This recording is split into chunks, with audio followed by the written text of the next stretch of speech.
Imagine my shock when I was told this terrifying true life story of a headless bride. Lock your door because I promise this tale will shake your soul. There was a gigolo named Ojo. He never dates or friend women for love. His agenda for any romantic female interest was always because of money. He would always position himself at rich parties, close to any woman with money, no matter the woman's age, status, size, or color. Ojo was a cheap man with big dreams, but all his dreams were financed by women, especially because of his handsomeness. Ojo had his plan going like the wind. Every bill had a particular rich sugar mommy paying for it. Ojo had a timetable which he labeled with women's names. Those were all his love interests. The timetable helped him remember the particular rich woman he had to call or sweet talk each day. His mother, Mama Ojo, was also an enabler of Ojo's greedy lifestyle. Mama Ojo would always encourage her son to go for even bigger fishes, meaning richer women. Mama Ojo enjoys the luxurious lifestyle that her son provided her as a result of his booming gigolo business. And so, she was very supportive of her son. In Mama Ojo's words, life is sweet, especially when you take money from fools. For years, Ojo enjoyed his handiwork with different ladies sponsoring his luxurious lifestyle. He drove the latest cars and had a beautiful mansion to his name, all thanks to his rich sugar mummies. But this was never enough for Ojo. Every day of the week, he kept aiming for even richer women than the ones he currently had. Every time he gets a new richer woman paying his bills, Ojo would celebrate with his mother. They will marry and party. Not once had he had genuine romantic feelings towards any of his female admirers. It was strictly business for Ojo. Ojo kept this immoral act up, and his bank account went up in the sky with at least 10 credit alerts waking him up each day. Life was good. Ojo was fresh and loving it until one day, like he usually does, Ojo discovered a new shopping mall where a lot of rich people shopped. This shopping mall sold only expensive items and was named Luxury or Nothing. Ojo grinned from ear to ear. He was glad that he got a new spot to find the richest customers in town. After the mall was opened, Ojo decided to give it a week before he went there to shop. Ojo went into the shopping mall one sunny Friday. He made sure he was wearing his best. He walked all over the mall and kept seeing people, some with their children, some alone, and so on. But Ojo was looking for a particular vibe and appearance. Ojo had one talent. He could smell someone with money from afar. All he had to do was look at a person's dressing, their wristwatch, shoes, and bags, and immediately Ojo would determine their net worth and how wealthy they are. He had perfected this skill so much, and he always won. So, while walking around the mall, pretending to be shopping, Ojo had his detective spirit on, checking out all the women and what they were putting on, calculating how rich they are and the best way to approach them. By the time he was done surveying, he got his top pick. Ojo moved to a very beautiful 30-year-old woman. She had gorgeous eyes and a very friendly face. Everything about this woman screamed rich.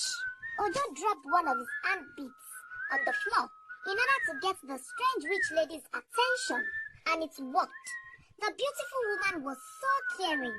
She kept saying sorry as she helped him pick the dismantled beads all over the floor. After they were done picking the beads, Ojo thanked the lady and asked for her name. She told Ojo that her name is Ori. Ojo was amazed by her name because in Yoruba land, the word Ori means head. He asked why her parents named her Ori, and Ori said to him, It is because I have no head. Ojo and Ori burst into laughter. If only Ojo knew. Ojo thought she was so funny, and that was a plus to him. They exchanged contacts, and every day they chatted on WhatsApp. By the time the week was done, Ojo got Ori to invite him to her house. On a beautiful Saturday morning, Ojo arrived at Ori's house. He was shocked to see that Ori lived in a super luxurious island in Nigeria. The place was called Banana Island. Only the richest men and women could afford such a place in Lagos State, Nigeria. Ojo was super elated because his net caught the biggest fish ever. He drove towards Ori's house with so much happiness, but Ojo's jaw dropped when he saw Ori's house. It was the most beautiful home he had ever been to. Ori was waiting for him in front of her door.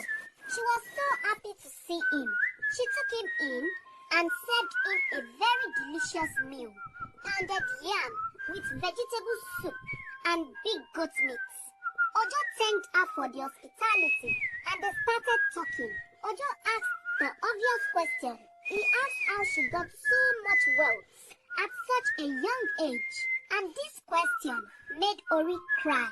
Ojo was confused and apologized for making her cry, but Ori replied that it was not about him, just that the question reminds her of her sweet parents. Ori narrated how her wealthy parents died in a horrible motor accident and left the multi-million dollars in valuables to her. She also explained the weight of taking care of her parents' fortune, how it had been so hard on her. Ojo couldn't believe his luck. In his entire gigolo business, this was the biggest rich woman. He couldn't wait to share this exciting news with his partner in crime, his mother, Mama Ojo. Ojo pacified Ori and said all the sweetest words he could think of to her. Ori thanked him for his kind words, and before a twinkle of an eye, they started kissing. It was a very emotional one for Ori, and Ojo was more than happy to kiss her back. They cuddled on the sofa afterwards. Ever since that day, Ojo abandoned half of his rich sugar mummies. He wanted to really focus on Ori.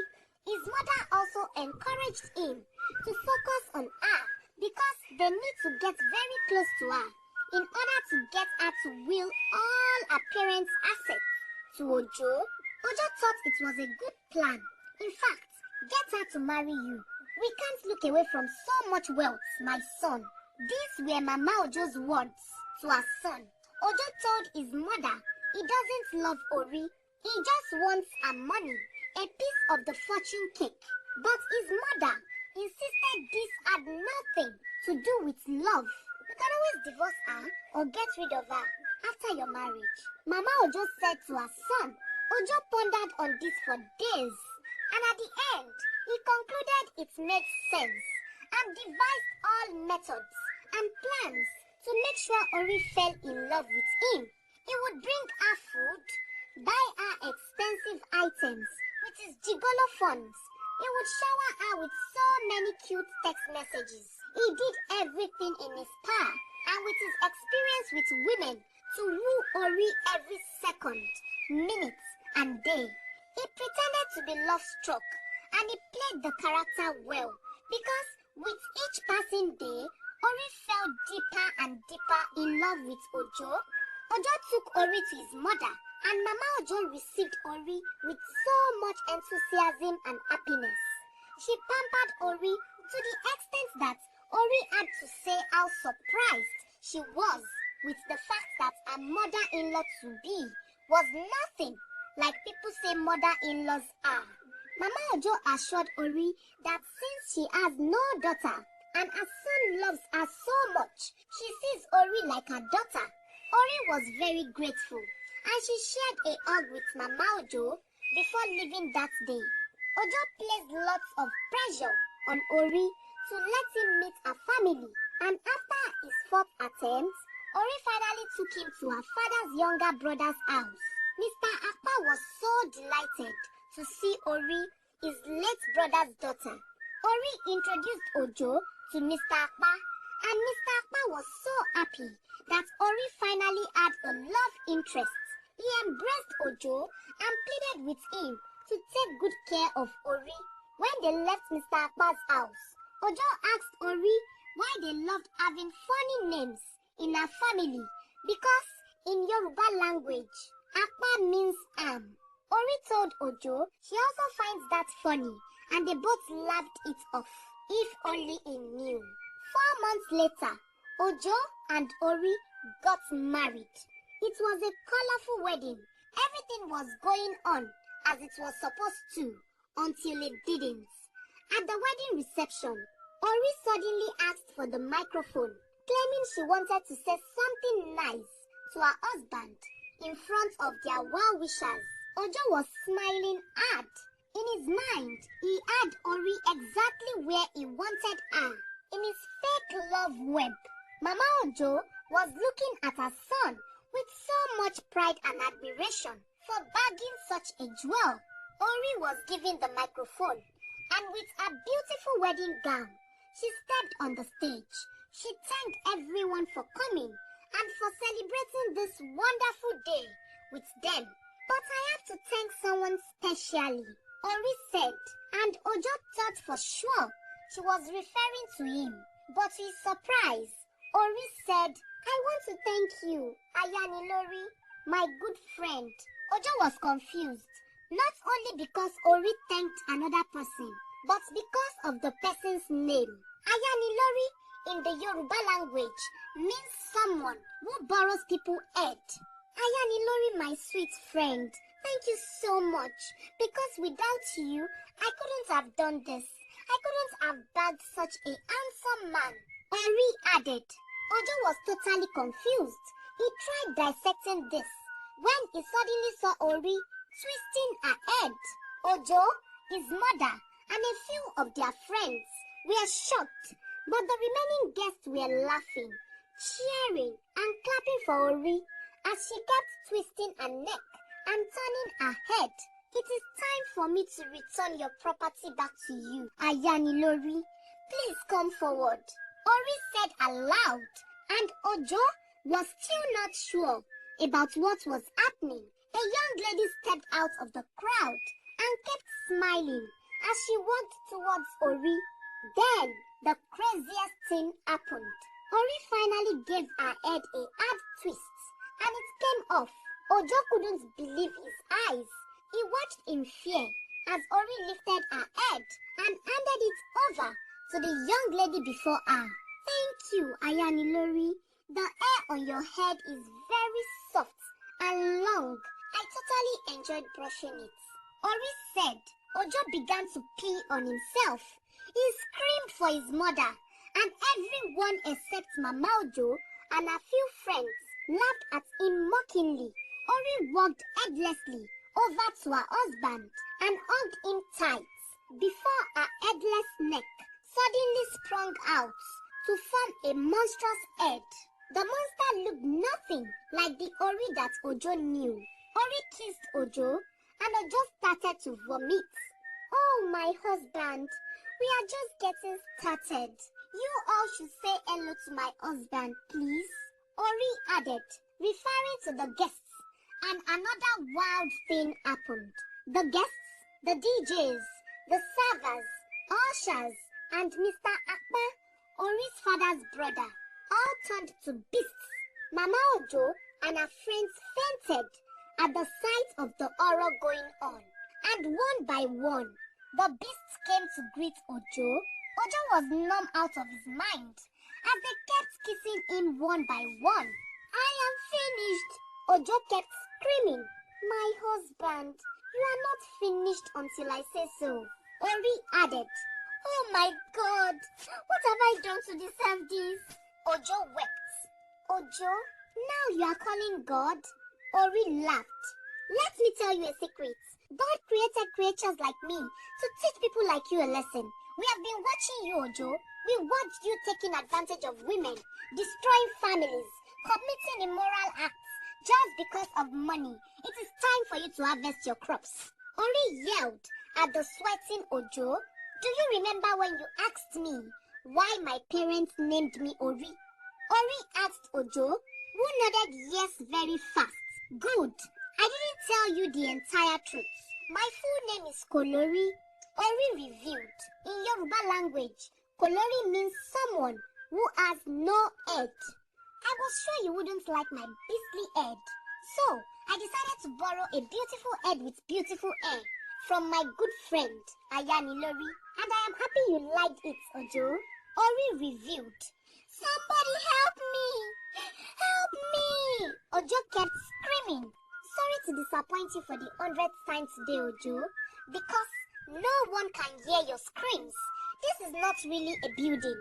Ori and her beast friends laughed at Ojo, and immediately the wedding reception hall turned into a thick, dirty forest.